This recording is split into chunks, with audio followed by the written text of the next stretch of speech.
না মা, তুমি পছন্দ করো, পছন্দ করো।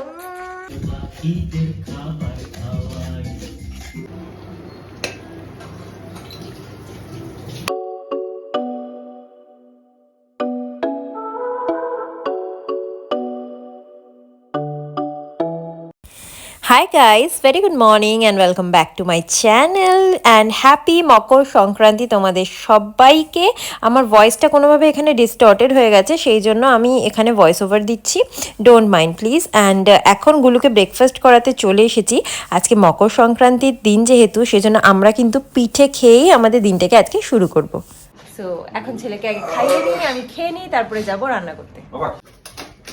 এই যে দেখো আমার গুন্ডাকে দেখো, আমার গুন্ডাকে নিয়ে আমি এখন খাবার খাওয়াচ্ছি। এখন সৌরভকে বললাম দরজাটা বন্ধ করে দাও, কেন ও এক্ষুনি সাইকেলটা টেনে নিয়ে বেরোচ্ছিল বাইরে আর কি। দেখো দেখো দেখো দেখো, সাইকেলে না সিটটা আমার ছেলের জন্য আমার মনে হয় যেন ছোট হয়ে গেছে। আমার তো খাওয়া শেষ, আমার ছেলের এখনো পর্যন্ত খাওয়া শেষ হয়নি। আর আমাদের অ্যাকচুয়ালি কালকে রাতেই গ্যাস শেষ হয়ে গেছে। সো সৌরভ এখন গেছে একটা গ্যাস সিলিন্ডার নিয়ে আসতে। গ্যাসের অফিস যেহেতু টাউনশিপের মধ্যেই আছে, নিজেরা নিয়ে আসলে সাথে সাথে মানে বুকিং করে নিজেরা সাথে সাথে নিয়ে আসা যায়, কিন্তু অপেক্ষা করলে আবার 3-4 দিন অপেক্ষা করতে হবে। সেই জন্য সৌরভ বললো আমি নিয়েই চলে আসি। চলে এসেছি রান্না করতে। এই সবজিগুলো কেটেছি আমার ছেলের জন্য, যেহেতু পৌষ সংক্রান্তি বলে আজকে ভেবেছি যে নিরামিষ খাবো, তো ছেলেকেও নিরামিষই দেবো। আর আগের দিন সয়াবিনের তরকারি খেয়েছে, তারপরে পনির খেয়েছে, তো আজকে কি করবো, অত সময় খিচুড়ি খেয়েছে একদিন। তো ভালো আজকে সব কিছু তরকারি একটা মিক্স ভেজ মতো করে দিই, এটাও বেশ টেস্টি খেতে হয়। আর কোনো কিছু লাগেও না, যে নুন আর হলুদ লাগে, আর কিছু লাগে না। ইজি রেসিপি, সেজন্য এটা করতে বেশি তাড়াতাড়ি হয়ে যায়। আর ওদিকে ভাতটাও বসিয়ে দিয়েছি প্রেসার কুকারে। প্রথমে তেলে একটুখানি শুধু 5 ফোড়ন দিয়ে নিয়েছিলাম, তারপরে তরকারিগুলোকে নুন হলুদ দিয়ে ভেজে তার মধ্যে একটু জল দিয়ে ফুটতে বসিয়ে দিলাম লো ফ্লেমে। আচ্ছা, আর গাইজ আমাদের গুলুর জন্য না একটা কিনেছিলাম আর কি, ওই কোট প্যান্ট, তো সেটাকে আজকে চেঞ্জ করব। একটু বেশি বড় টাইপের লাগছে, বুঝেছো তো, তোমাদেরকে আমি দেখিয়ে দিচ্ছি জিনিসটা কিরকম। আর গুলো এখন এই জুতো পরে এখন যাচ্ছে পার্কে একটু খেলা করে তারপরে চলে আসবে। আচ্ছা, না পার্কে একটু ওকে ছেড়ে দিও, একটু খেলাধুলো করতে দিও, ঠিক আছে? ওকে, গুলো তো খাবার হয়েও গেছে অলমোস্ট। আর গাইস আমাদের এই যে খিচুড়ির জন্য এত সবজি কেটেছি আমরা, কেন কি 2 বেলার খিচুড়ি হবে, তো এই সবজিগুলো দিয়ে জাস্ট খাওয়া হবে আর কি। এর মধ্যে সিম আছে, কুমড়ো আছে, মূলো আছে, কড়াইশুঁটি আছে, সব তলায় চলে গেছে, আলু, ফুলকপি। তো না হ্যাঁ, একটু নিয়ে নিতে পারো, আধ ঘন্টার জন্য যাচ্ছি। আচ্ছা যাও যাও, টাটা মামা, টাটা বলো, টাটা বলো, টাটা বলো, টাটা বলো, টাটা বলো, টাটা বলো। কি আনন্দ, কি আনন্দ, হট্টগুলোকে এ হট্টগুলোকে বলি ওই খুলে দিচ্ছি। আমার বাবা খুলে দিচ্ছে, দেখি আমাকে হামি দিয়ে যাও, হামি দাও। দরজাটা বন্ধ করে দিই বাবা, বন্ধ করে দিই, দরজা বন্ধ করে দিই। হট্টগুলোকে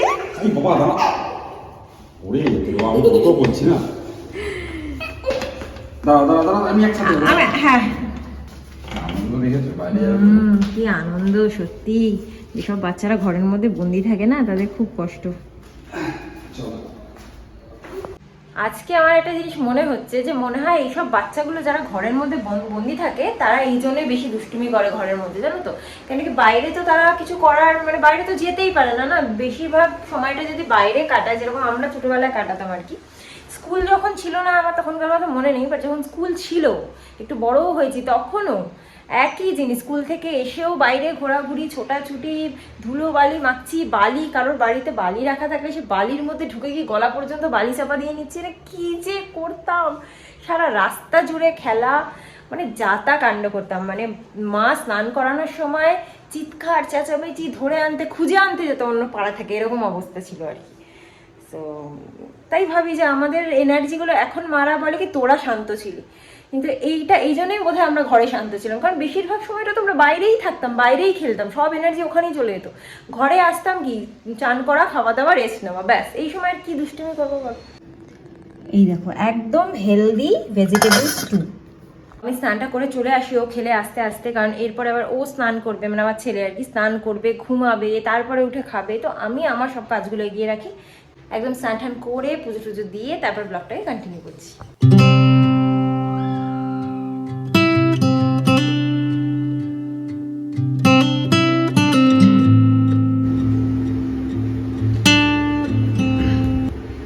চলে এসেছি গাইস স্নান টান করে পুজো টুজো দিয়ে, এখন করছি বেগুনি। ব্যাস, ছেলে তো ঘুমাচ্ছে, ও 12টার সময় খেয়েছে ব্রেকফাস্ট, মানে খেয়ে উঠেছে 12টায়, লাস্ট শেষ করেছে আর কি।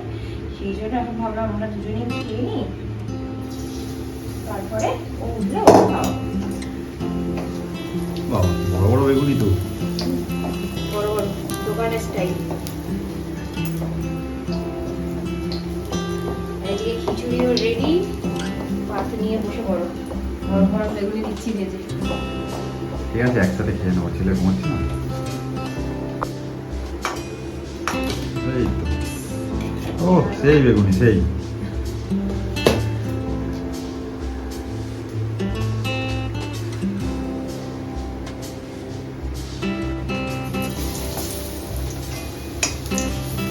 শোনো বেগুনি খাও গাই, তোমার বাবা উঠে পড়েছে আর এখন বেগুনি খাচ্ছে গো, একটু অল্প অল্প করে বেগুনি খাচ্ছে, চেয়ারে বসে পড়েছে। আমার বাবা বেগুনি খায়, সুন্দর করে বেগুনি খায়।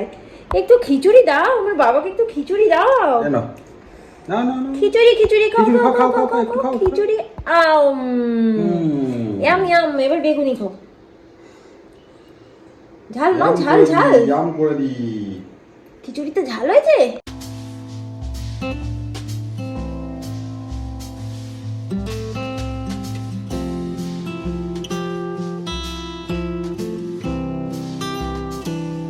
তো আমরা এসে গেছি একটু ছাদে, আর ছাদে আমার গুলু বাবাকে একটু নিয়ে আসলাম ছাদে জামা কাপড় তুলতে, ভাবলাম দুজন মিলে একটুখানি আসি। এই যে ওকে আসলেই ও এখন এই উপরে উঠতে শুরু করে। নেমে পড়ো নেমে পড়ো, ওখানে জুজু আছে, নাম আসো আসো খেলা করি, আসো আসো আসো।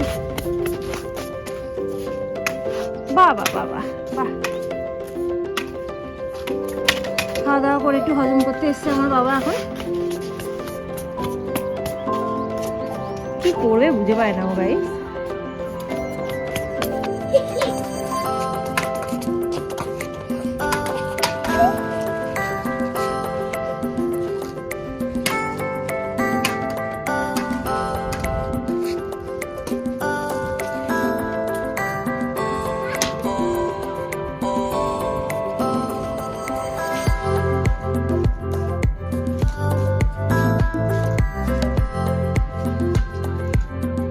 গাইস আমার বাবা এখন নাচু করছে, একটু নাচু করছে, নাচি নাচি নাচি করে আমার বাবা নাচি করে।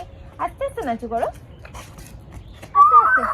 মোটামুটি দিনের বেলা সব কাজ তো কমপ্লিট। এর মধ্যে আবার আমার ছেলে করেছে একটা গন্ডগোল, সেটা হচ্ছে ফ্রিজের চাবিটা হারিয়ে ফেলেছে। ফ্রিজের চাবিটা যে কোথায় ফেলেছে আমি সারা ঘর সব জায়গায় খুঁজছি, কোথাও খুঁজে পাচ্ছি না। এদিকে ফ্রিজের মধ্যে আপেল আছে, ওকে মানে আমি কিভাবে খাওয়াবো জানি না। আজকে আর ওইসব আপেল টাপেল কিছু খেতে পারবে না, রাত্রিবেলা ওর বাবা আসলে তবে গিয়ে যদি কিছু ব্যবস্থা করা যায়। আর সন্ধ্যাবেলা আমরা আবার একটুখানি পিঠে টিঠেও বানাবো, যেহেতু মকর সংক্রান্তি, তাই জন্য বেশি কিছু মানে হেভি কিছু পিঠে বানাবো না, পাটিসাপটা মালপোয়া একটুখানি বানাবো।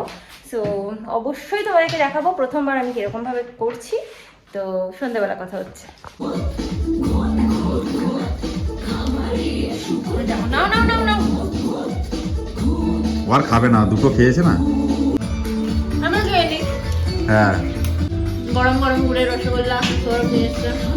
পৌষ পার্বণে আমরাও পিঠে বানাবো না, সেটা কি হতে পারে কখনো? কেন কি এর আগে যখন দুদিন আমরা পিঠে বানালামই, ট্রাই যখন করলামই, তখন আজকে পৌষ পার্বণের দিনে একটুখানি হলেও তো পিঠে বানাবো।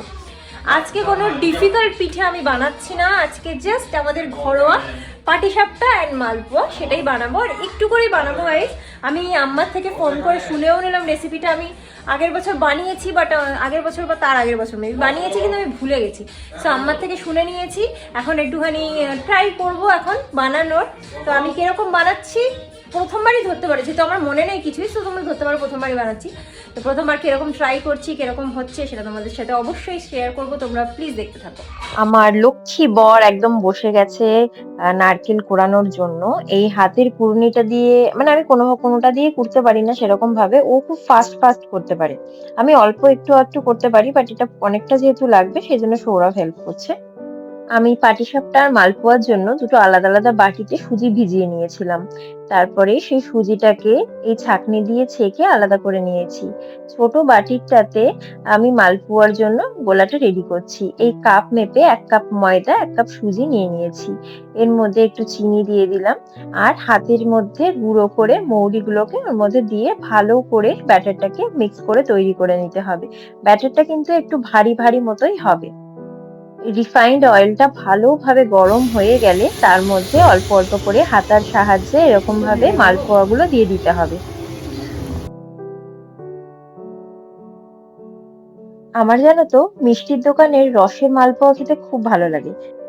সেই জন্য আমি ভাবলাম আজকে একবার ট্রাই করেই দেখি রসের মালপোয়া। মালপোয়াগুলোকে এখানে ভেজে গরম অবস্থাতেই তুলে রসের মধ্যে ছেড়ে দিচ্ছি। কিছুক্ষণ রসের মধ্যে থাকলে মালপোয়াটা বেশ নরমও হয়ে যাবে আর ভেতর অব্দি রসটা ঢুকেও যাবে। প্রথমবার করছি, খেয়ে দেখবো কিরকম, তারপর তোমাদেরকে জানাবো কিরকম হলো আমাদের রসের মালপোয়া। আর আমি জানো তো প্রথমে কিন্তু একটা ভুল করেছি। আম্মা বলেছিল কিশমিশ দিতে, আমি কিশমিশ দিতে একেবারে ভুলে গেছি। এই পর্যায়ে এসে এখন আমি ব্যাটারে কিশমিশ মেশাচ্ছি।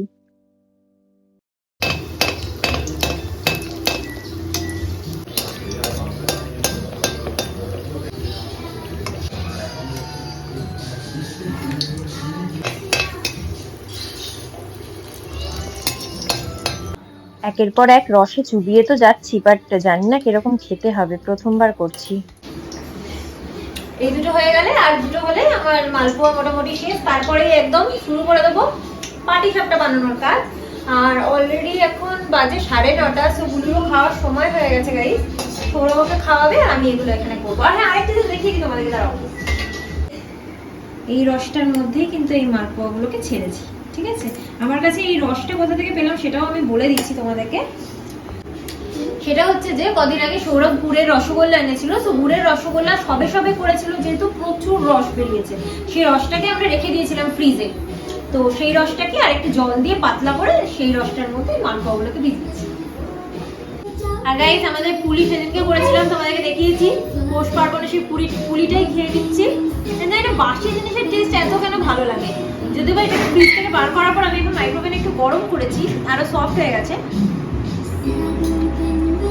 আমার কিন্তু পিঠা কোনোদিন ভালো লাগে না, নিজে বানিয়েছি বলে কিনা যাই না, বাট এটা খুব ভালো লাগছে না। পড়ে যাবে।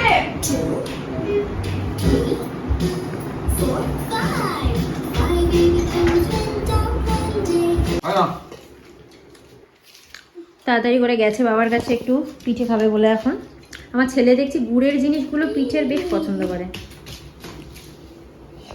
না মা, তুমি পছন্দ করো, পছন্দ করো। মুখে ডুডু লেগে গেছে, দেখো। এখন আমি করছি পাটিসাপটা। আগের দিনকে গাইস গুড়টা অনেকটা বেশি দিয়ে ফেলেছিলাম পুরে, মানে কি বলো ওটার নামটা, পুলি পিঠের পুরটাতে। সেই জন্য আজকে প্রথমে একটু গুড়টা কম করেই দিলাম, যদি লাগে তখন পরে দেবো আবার। এবার এর মধ্যে এই নারকেলটা দিয়ে দেবো, দিয়ে একটু এটাকে সেইটা বানিয়ে নেবো ভালো করে।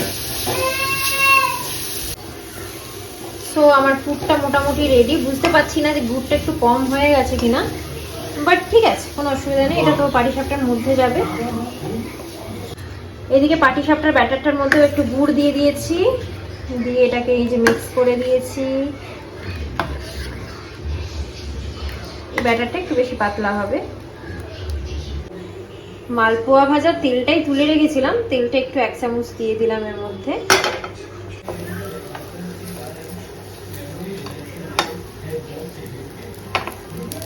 প্রথমেরটা খুবই বাজে হলো, গাইস আমার পাটিসাপটাগুলো দেখো ঠিক করে উঠছে না, কিরকম হয়ে যাচ্ছে।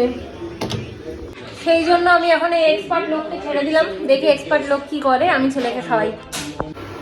গাইস আমি তো ফাইনালি ছেড়ে দিয়েছিলাম, তারপরে সৌরভ এসে শুরু করেছে। দেখো অনেকগুলো করেছে, সৌরভ চলে এসেছে তুলে নিয়ে, কারণ আমি যেতে পারছি না। খুব সুন্দর হয়েছে এটা গো। আজকে সৌরভী পাটিসাপটা গুলোকে বাছিয়ে নিল। আর এখানে মালপোয়াটা আমরা খেয়েও দেখেছি, খুব ভালো হয়েছে, একদম সফট। মোটামুটি করে আমরা বানিয়ে ফেললাম, যাই হোক যা পেরেছি। পাটিসাপটাটা একটু গন্ডগোল হয়ে গেছিল, সুজিটা অনেকক্ষণ ভেজানো হয়ে গেছে বলে বোধহয় বেশি পাতলা হয়ে গেছে। আই ডোন্ট নো কি হয়েছে, আমি I am not an expert, but তারপরে সৌরভ মোটামুটি করেও একটা কোনো জায়গায় নিয়ে এসেছে, কারণ 3টে তো আমি জাস্ট নষ্টই করে ফেলেছি। খেয়ে নিয়েছি আমরা, জাস্ট ওই ঠিকঠাকভাবে ফোল্ড হয়নি, বাট জিনিসটা তো ওই টেস্টই ছিল, সো আমরা খেয়ে নিয়েছি। তো এখন আমাদের ডিনার ফিনার সবকিছু কমপ্লিট, এবার শুয়ে পড়বো। আমার গুলুটা ওখানে এই করেই যাচ্ছে। তোমাদের ব্লগটা কেমন লাগলো জানিও, আমি কিরকম করেছি সেটা জানিও, আর তোমরা কি কি পিঠে বানালে আমাকে অবশ্যই লিখে জানিও। সো আজকের মতো ব্লগটাকে এখানে এন্ড করে দিচ্ছি। আজকের ব্লগটা যদি তোমাদের ভালো লেগে থাকে, then please do like, comment, share and subscribe to our channel. আবার একটা নতুন ব্লগ নিয়ে চলে আসবো খুব শিগগিরই। Till then, tata, bye, good night, sweet dreams and spread love.